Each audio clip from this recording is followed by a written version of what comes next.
Page Tunes read.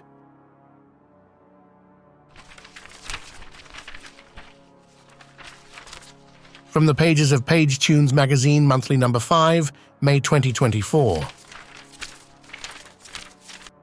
Story and artwork by Michael Zeigerlig. Clowns. In the heart of the small town of Lemden, the Smith family shared their evening meal.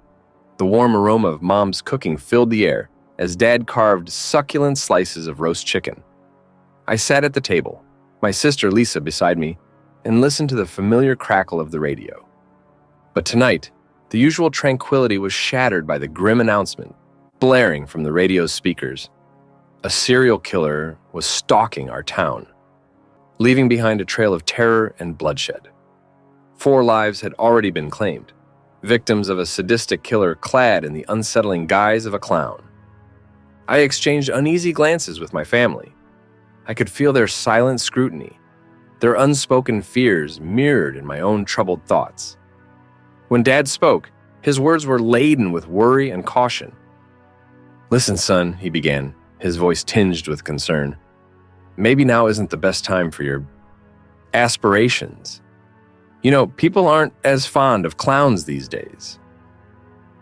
I felt a surge of frustration rise within me, my dreams of becoming a professional clown overshadowed by the horrendous events. "What?" I protested, my voice betraying my exasperation. "Come on, say it." Dad's gaze softened with paternal concern as he struggled to find the right words.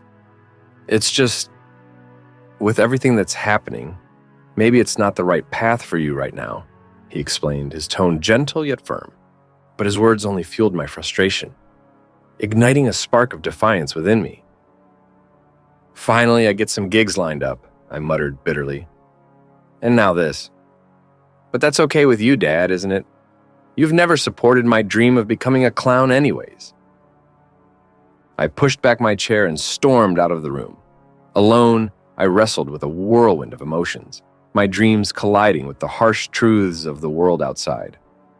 My mother's voice trailed after me, a gentle plea for peace in the midst of the storm.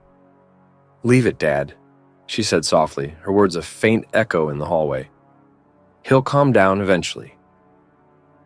But her words offered little solace as I grappled with the whirlwind of emotions swirling within me.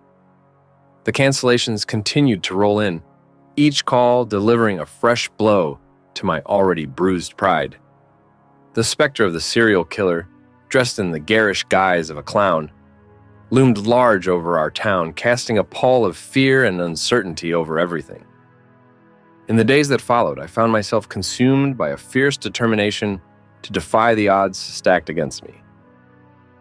With each rejection, a fire ignited within me, burning brighter with every passing moment.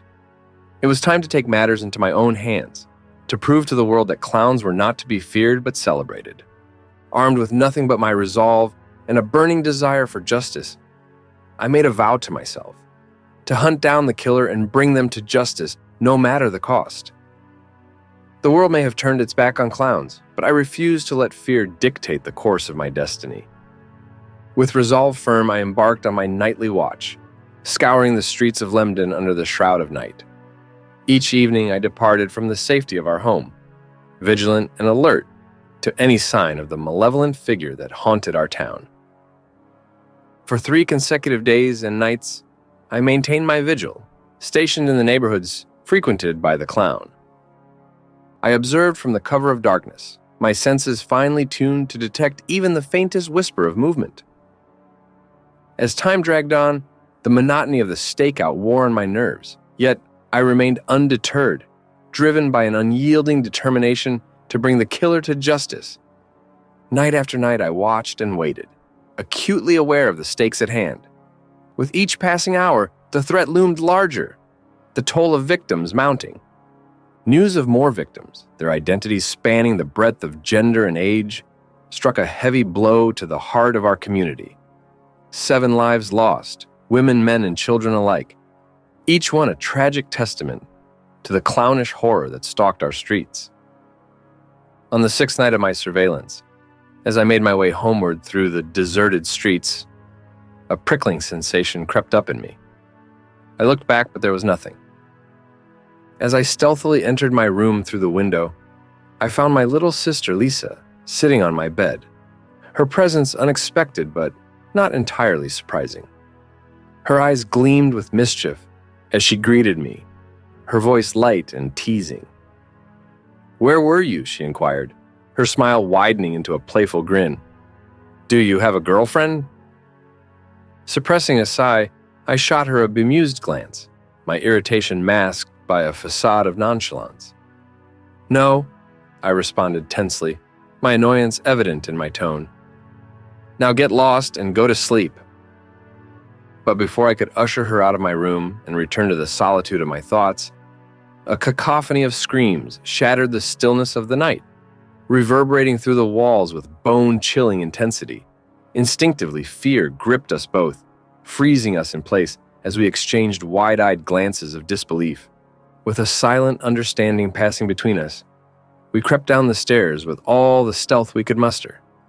Each step felt like an eternity, our hearts hammering in our chests as we strained to remain as quiet as possible, lest we alert whatever malevolent presence lurked below. Finally reaching the bottom of the stairs, we pressed ourselves against the wall, our breaths shallow and ragged as we peered around the corner, our eyes scanning the hallway for any sign of movement. Each moment stretching into eternity as we awaited the source of the terrifying screams that had shattered the tranquility of our home. As Lisa and I peered around the corner, our hearts clenched in terror at the sight that greeted us. The killer clown stood menacingly over our parents, who were bound to chairs, their faces contorted with fear. In his hand gleamed a bloody axe, a chilling testament to the horrors he had wrought upon our town. His laughter echoed through the air like a discordant symphony as we cowered in the shadows, paralyzed by fear. "Let's do some torturing," ha ha ha, he jeered, his voice dripping with malice as he loomed over our helpless parents. Now, someone followed me on my nightly excursions, and I followed them back here.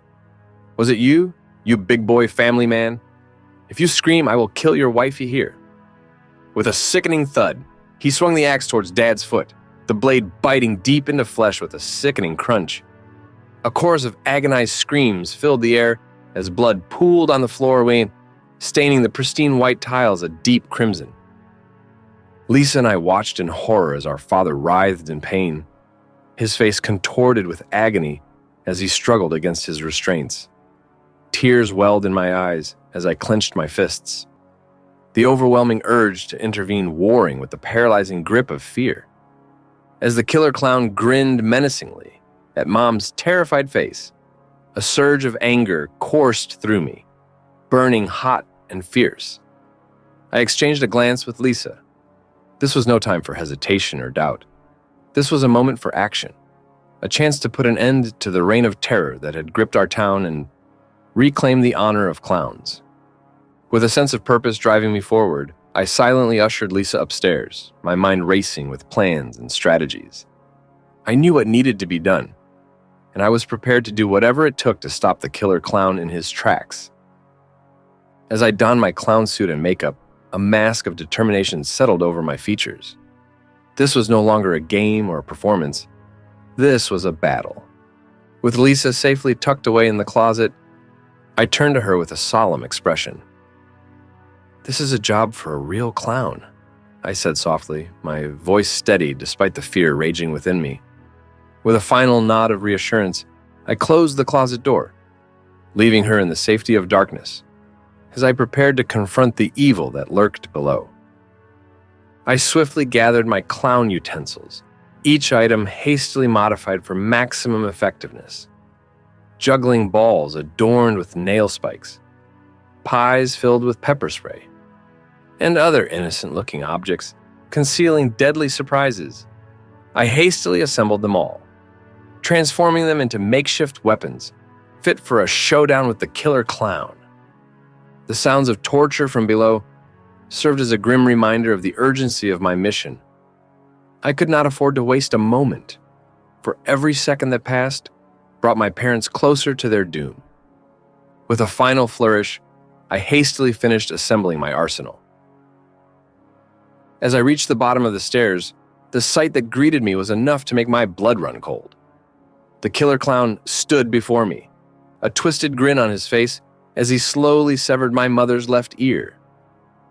"You give clowns a bad name," I declared, my voice ringing out with righteous fury as I confronted the villain who had brought so much pain and suffering to my family, my town, and hard-working clowns everywhere.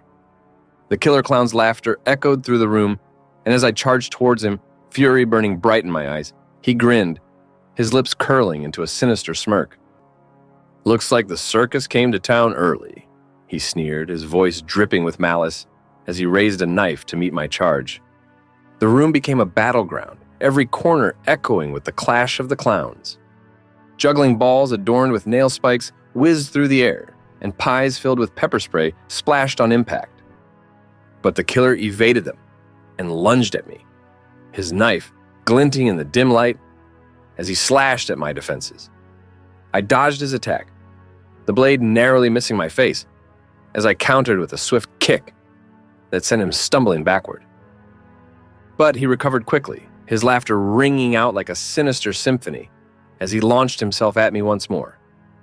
With a crash, we collided, the force of our impact sending us careening into a nearby table, its fragile wooden frame splintering beneath our weight. The killer clown's laughter reverberated through the room, a cacophony of madness that set my nerves on edge. With every step closer, his grin widened, revealing rows of jagged teeth glinting in the dim light. "You think you can take me, kid?" he taunted, his voice laced with menace as he brandished a wicked-looking knife, the blade catching the faint glimmer of moonlight filtering through the window. I clenched my fists, my heart pounding in my chest as I prepared to face him head-on. With a primal roar, I launched myself forward, my fist aimed straight for his grinning face and sent him hurtling to the ground, his laughter silenced at last. And as I stood victorious over his fallen form, the room fell silent, the only sound the ragged gasps of my breath. And as I surveyed the destruction around me, my little sister peeked from around the corner, while my parents remained bound to the chairs, looking at me with a thankful smile.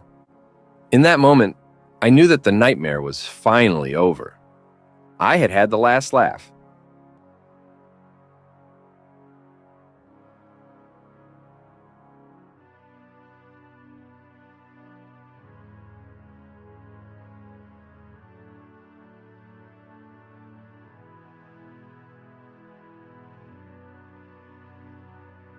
If you've been captivated by the magic of this audiobook, here's how you can immerse yourself even further and support the creation of more enthralling tales for your enjoyment. Unlock the ultimate listening journey with a yearly subscription on pagetunes.com. No interruptions, ad-free, and exclusive access to the full library of audiobooks and ebooks. Download and enjoy captivating stories offline, anytime, anywhere. Whether through subscription or individual purchases, you play a vital role in bringing more enchanting stories to life. Explore the merch store. From cozy hoodies to stylish mugs and much more, every purchase directly contributes to crafting more thrilling tales for your pleasure. Thank you and happy listening.